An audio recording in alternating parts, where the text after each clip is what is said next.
Hi everyone. ദൃശ്യം 3 directed by Jeethu Joseph.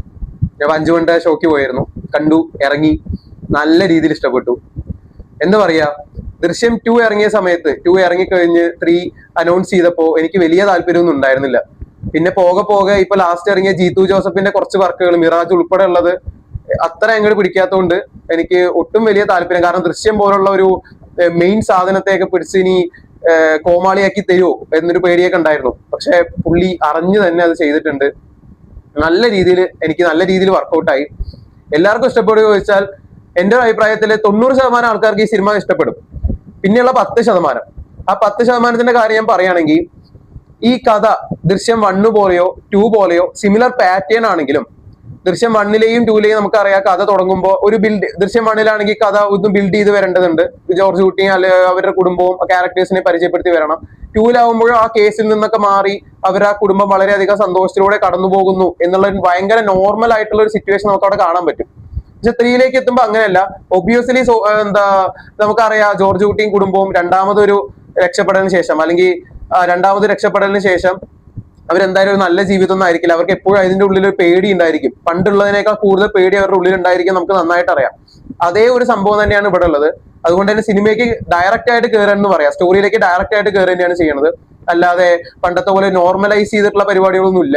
അതുകൊണ്ട് തന്നെ എല്ലാവർക്കും അത് ഇഷ്ടപ്പെടുമോ ചോദിച്ചാൽ എനിക്കറിയില്ല. കാരണം ഫുള്ളി ഒരു ശോകം അവസ്ഥയാണല്ലോ, അതുകൊണ്ട് ഇഷ്ടപ്പെടാതിരുന്നാലേ ഉള്ളൂ. പിന്നെ പ്രാവശ്യം പിടിച്ചിരിക്കുന്ന ഒരു ഇമോഷണൽ പരിപാടിയാണ്. അത് നല്ല രീതിയിൽ ഞാനും അമ്മയും കൂടിയേ പോയത്. അമ്മയൊക്കെ സൈഡിൽ നിന്ന് കരയായിരുന്നു. ലാസ്റ്റ് ക്ലൈമാക്സിന്റെ കാര്യം ഞാൻ പറയണം, ഭയങ്കര ഇമോഷണൽ ആയിട്ടുള്ള ഒരു സീനും കാര്യങ്ങളൊക്കെ ആയിരുന്നു. അത് തന്റെ കുടുംബത്തെ രക്ഷിക്കാൻ ഏതറ്റം വരെയും പോകുന്നൊക്കെ പറയുമ്പോൾ അയാളുടെ ആ നിസ്സഹായ അവസ്ഥ ഇവിടെ സത്യം പറഞ്ഞാൽ നേരാവണ്ണം കാണാം.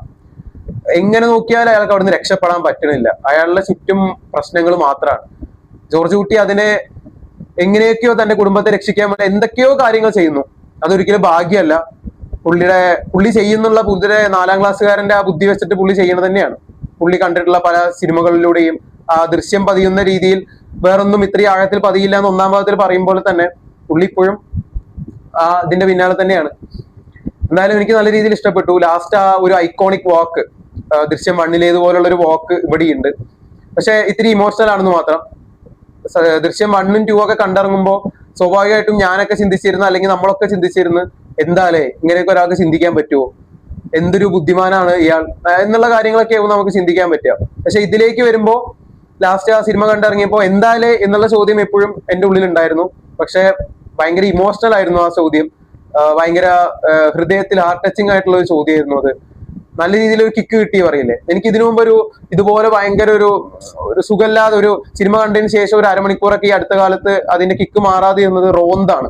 റോന്തിൽ ലാസ്റ്റ് ഉണ്ടായ ഇൻസിഡന്റും ഇത്രയും നല്ല പോലീസുകാരിൽ ആ റോഷൻ മരിക്കണതൊക്കെ അത് കണ്ടപ്പോഴാണ് എനിക്ക് ഭയങ്കര ഒരു അരമണിക്കൂർ ആ സിനിമ കഴിഞ്ഞിട്ട് എന്തോ ഒരു ഫീലിംഗ് ഉണ്ടായിരുന്നു. അതേപോലെ ഒരു ഫീലിംഗ് എനിക്ക് ഇവിടെയും ലാലേട്ടന്റെ ആ വോക്ക് കഴിഞ്ഞപ്പോ എനിക്ക് ലാസ്റ്റ് ഇതാ കിട്ടി.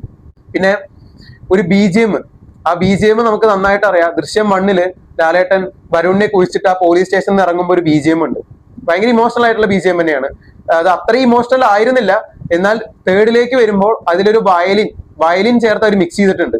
ആ മിക്സ് ചെയ്ത പരിപാടി എന്റെ മോനെ, സത്യം പറഞ്ഞാൽ ആ BGM-ഉം ആ ഇൻസിഡന്റ് കാണുമ്പോഴാണ് നമുക്ക് ശരിക്കും ആ ഇമോഷണൽ ഫീല് നമുക്ക് അങ്ങനെ കിട്ടണത്. കാസ്റ്റിന്റെ കാര്യം പറയുകയാണെങ്കിൽ ലാലേട്ടൻ ഉണ്ട്, മീന, എസ്തർ, അതുപോലെ ഹൻസിബ, ഇവരെല്ലാരും ഉണ്ട്. പണ്ടത്തെ അതേ ആൾക്കാരുണ്ട്.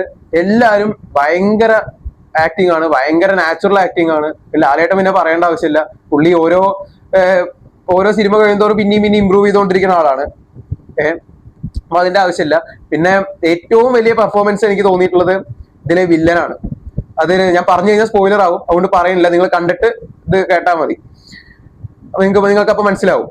അതിൽ ആ വില്ലൻ എന്ന് പറയുന്നത്, ഞാൻ പറയുകയാണെങ്കിൽ 2026 സംസ്ഥാന ചലച്ചിത്ര അവാർഡ് പ്രഖ്യാപിക്കുമ്പോൾ മികച്ച ആന്റി പ്രൊട്ടഗോണിസ്റ്റിനുള്ള പേരില് പുള്ളിയുടെ നോമിനേഷൻ ലിസ്റ്റിൽ പുള്ളിയുടെ പേരും ഉണ്ടാവും, അല്ലെങ്കിൽ അവാർഡും ചിലപ്പോൾ പുള്ളിക്കായിരിക്കും. കാരണം അങ്ങനത്തെ ആക്ടിങ് ആണ് പുള്ളി, എജ്ജാതി ആക്ടിങ്. ഇമാര് നാച്ചുറൽ നമുക്ക് തന്നെ പിടിച്ച് 2 പൊട്ടിക്കാൻ തോന്നും.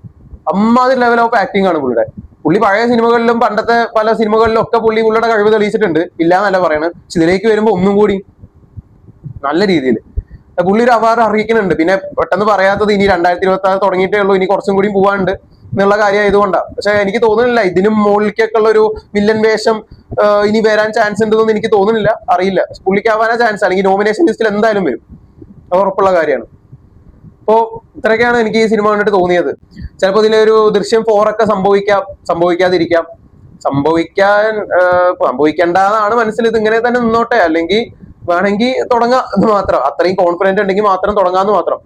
കാരണം ദൃശ്യം, ഒരു കാര്യം ഉറപ്പിച്ച് പറയാം, ദൃശ്യം 2 ഇഷ്ടപ്പെട്ട പോലെയും ദൃശ്യം 1 ഇഷ്ടപ്പെട്ട പോലെയും അത്രയും പെർസെന്റേജ് ഓഫ് ആൾക്കാർക്ക് എന്തായാലും ഈ സിനിമ ഇഷ്ടപ്പെടില്ല. കാരണം ഞാൻ പറഞ്ഞല്ലോ, ആ തുടക്കത്തിൽ ഡയറക്ട്ലി ആ സ്റ്റോറിയിലേക്ക് ഇന്നാവണം തന്നെയാണ് അതിനുള്ള കാരണം. പിന്നെ ടെക്നിക്കൽ സൈഡിൽ എനിക്ക് ഏറ്റവും ഇഷ്ടപ്പെട്ട കാര്യം എന്താന്ന് വെച്ചാൽ, ഇതില് ദൃശ്യം 1ലെയും 2ലെയൊക്കെ പോലെ ഭയങ്കര കളർഫുൾ ആയിട്ട് ഭയങ്കര ബ്രൈറ്റ് ആയിട്ടുള്ള വിഷ്വൽസ് ഒന്നും അല്ല ഉള്ളത്. ഒരു ഡേ ടൈം ആണെങ്കിലും നല്ല രീതിയിൽ കോൺട്രാസ്റ്റ് ഒക്കെ കൂട്ടി ആ രീതിയിൽ ആ കുടുംബത്തിന്റെ അവസ്ഥ എന്താണോ എന്ന് നമുക്ക് ആ വിഷ്വൽസിലൂടെ തന്നെ കറക്റ്റ് മനസ്സിലാവും. കാണുന്നവർക്കേ ഒരു നെഗറ്റീവ് ഫീല് കിട്ടും പറയില്ലേ, ആ ഒരു നെഗറ്റീവ് എനർജി ആ വിഷ്വൽസ് കാണുമ്പോൾ നമുക്ക് നല്ല രീതിയിൽ കിട്ടുന്നുണ്ട്. ആ ബ്രൈറ്റ് ഒക്കെ മാറ്റി കുറച്ച് കോൺട്രാസ്റ്റ് ഒക്കെ ആഡ് ചെയ്തിട്ട് ഒരു ഡാർക്ക് ഷെയ്ഡ് പിടിക്കുമ്പോൾ തന്നെ അത് അവരുടെ കുടുംബത്തിന് മൊത്തത്തിലുള്ള ചിത്രം, ആ ഓരോ ദിവസത്തിന്റെ അവരൊരു കോമഡി പറയുകയാണെങ്കിലും കൂടി, ആ വീട്ടിലൊരു കോമഡി പറയുകയാണെങ്കിലും കൂടി നമുക്ക് വലിയ രീതിയിൽ ആസ്വദിക്കാനൊന്നും പറ്റുന്നില്ല. കാരണം നമ്മൾ അവരിൽ ഒരാളായി മാറി. കാരണം ഇത് 3-ാം ഭാഗം നമ്മളിത് കാണുന്നത്. കാരണം അവരുടെ ഉള്ളിലേക്ക് പിന്നെയും എന്തെങ്കിലുമൊക്കെ പ്രശ്നങ്ങൾ വരാതിരിക്കാം ഒക്കെ ഉള്ള കാര്യങ്ങളൊക്കെ നമുക്ക് അറിയാം. അതുകൊണ്ടാണ് ജോർജ് കുട്ടിക്ക് പിന്നെയും പ്രശ്നങ്ങൾ തന്നെയാണ്, എല്ലാ കാലത്തും പ്രശ്നങ്ങൾ തന്നെയാണ്. പുള്ളി അതിനെ തരണം ചെയ്യാനുള്ള പല മാർഗങ്ങളും നോക്കണം. അറിയില്ല ഇനിയിപ്പോ എന്തെങ്കിലും സംഭവിക്കാൻ പോകണ്ടോന്നും അറിയില്ല. ദൃശ്യം 4 ഉണ്ടെങ്കിൽ അറിയാം. എന്തായാലും ഇത് നല്ലൊരു എൻഡിങ് ഒക്കെ തന്നെയാണ്. അപ്പൊ ഇത്രയൊക്കെയാണ് എനിക്ക് സിനിമയെ കുറിച്ച് പറയാനുള്ളത്. നിങ്ങൾ സിനിമ കണ്ടവരാണെങ്കിൽ നിങ്ങളുടെ അഭിപ്രായങ്ങൾ താഴെ കമന്റ് സെക്ഷനിൽ രേഖപ്പെടുത്തുക. പിന്നെ ആ വില്ലനെ നോക്കി വെച്ചോ, വില്ലൻ അടിപൊളിയാണ്. അപ്പൊ ഓക്കെ, ബൈ.